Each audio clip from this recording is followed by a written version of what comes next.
Geometry Unit 4, Lesson 4, AA Similarity of Triangles. So in this lesson, we want to look at, just like we did for triangles, what minimal condition will work to show that two triangles are similar. Remember, for triangles to show that they're congruent, we have side, angle, side, we have side, side, side, angle, angle, side, angle, side, angle, and then if we knew they were right triangles, there's hypotenuse, leg. Well, for similarity, there are going to be three conditions. The first one we're going to look at is that in order to show that things are similar, we know the angles have to be congruent. Now, in general, if we have rectangles, quadrilaterals bigger than that, having all the angles the same isn't necessarily enough. Because, for example, if that were true, then every rectangle and every square would be similar, and they're not, because they all have 90-degree angles. So in general, that's not enough, but for triangles, it actually is. And then because of the triangle sum theorem, or if you like, the third angle theorem, where we said that if two angles are congruent, then the third one also has to be congruent, we really only need to show that two of the angles are congruent, and then the two triangles will be similar. Again, it doesn't work for every figure, but it does work for triangles.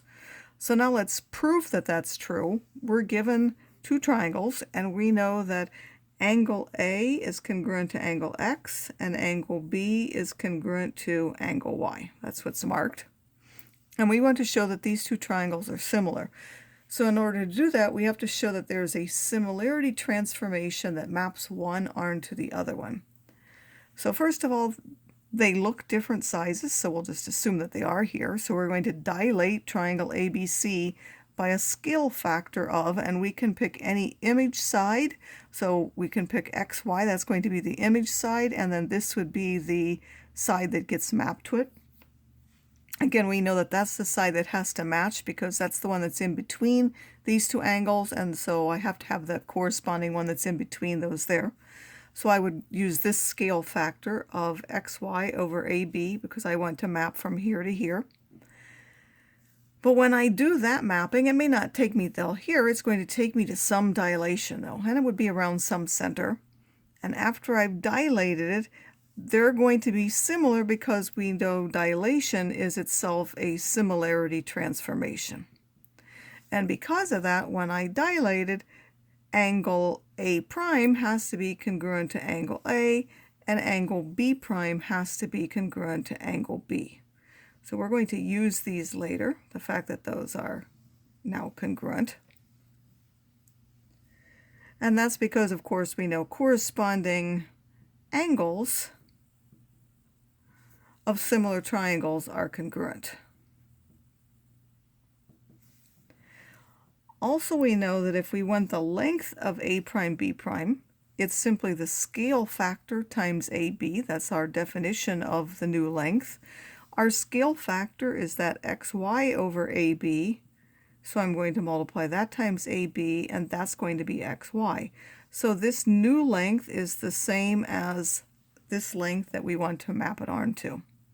And therefore, A prime, B prime is congruent to XY.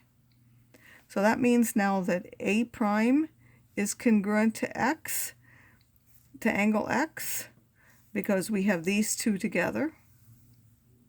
We have A prime is congruent to A, and A is congruent to X, so therefore A prime is congruent to X, B prime was congruent to B, and angle B was congruent to angle Y, so angle B prime is congruent to angle Y. So this is congruent to this is congruent to this, and we have shown that the length of this matches the length of this.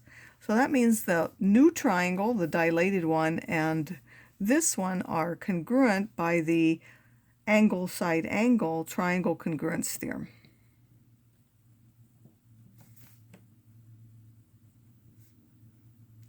And because of that, we know that there's a transformation of rigid motions that will match or will map this onto this. I might have to rotate it slightly. I might have to, remember, we could translate one of these vertices, and then we could rotate it if we needed to, and then we could reflect it if we needed.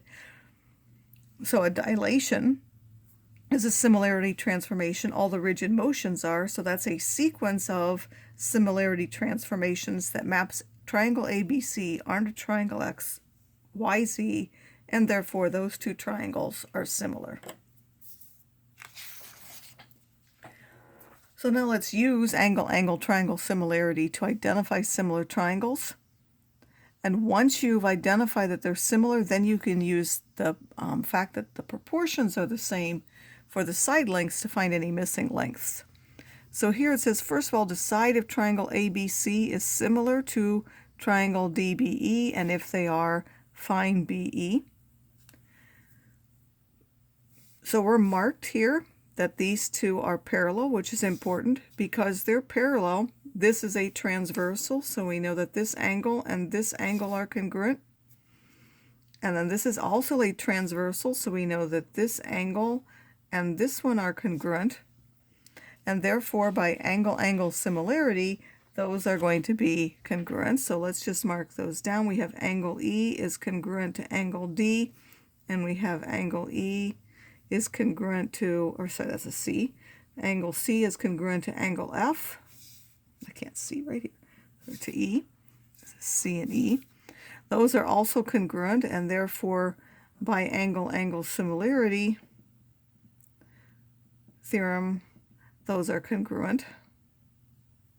We have what? By angle-angle similarity theorem, we have that triangle ABC is similar to, and now this would be triangle A is matching D, C is matching E, and B matches itself. So this would be DB, B is matching B, and C, which is third there, is matching E. And now that that's true, we want to find BE. Well, which one corresponds to BE? BC. So I'm going to put BE over BC.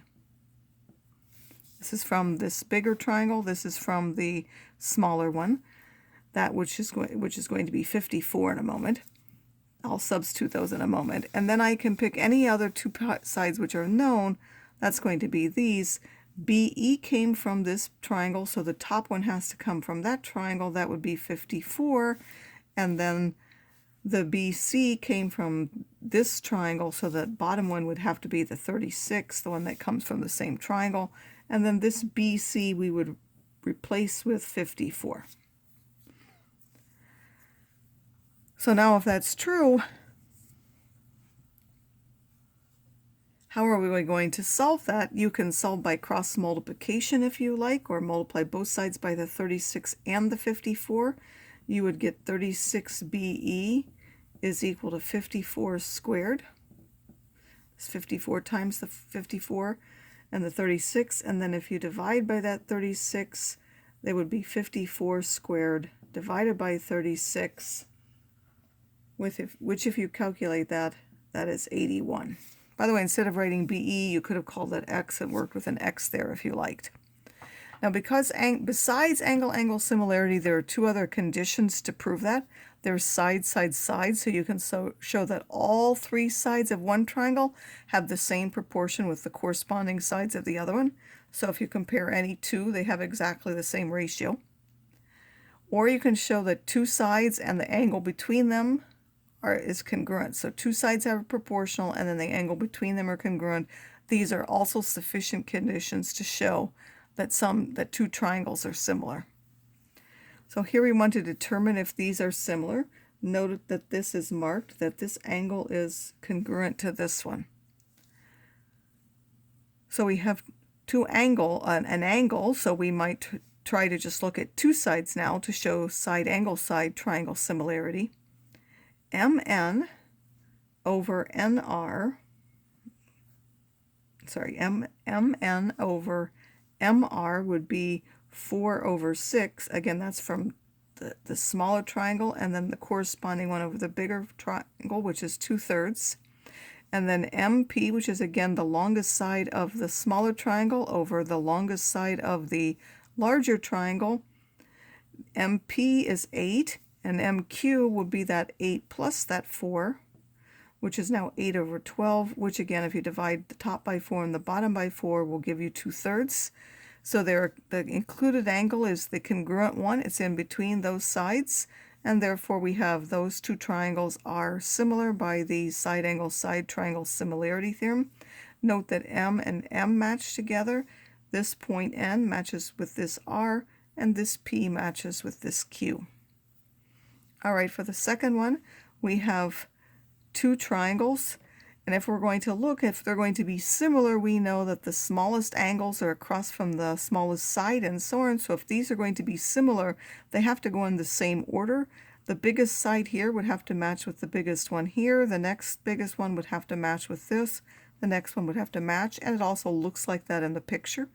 So we would look at this is the medium-sized one, LM, which is 12, over the medium-sized one there, which is 8. If you divide those top and the bottom by 4, you would get 3 over 2. MN, which is the longest one, would have to compare with the longest one there, which is JH. That would be 15 over 10. If you divide those both by 5, you end up with 3 over 2. And LN, which is the shortest one, would have to compare with GJ, which is the shortest one. 6 over 4 would also be 3 over 2. And because those have the same ratio, we know that triangle GHJ is similar to, now again, because this is the medium size, that would be the medium angle, so that would have to, sorry, that's the longest side, so that would have to be the biggest angle. That would match with L. The one that's across from the smallest side, which was this one, the H has to match the M, and finally N would be the other angle. So those two triangles are congruent by side-side-side triangle similarity.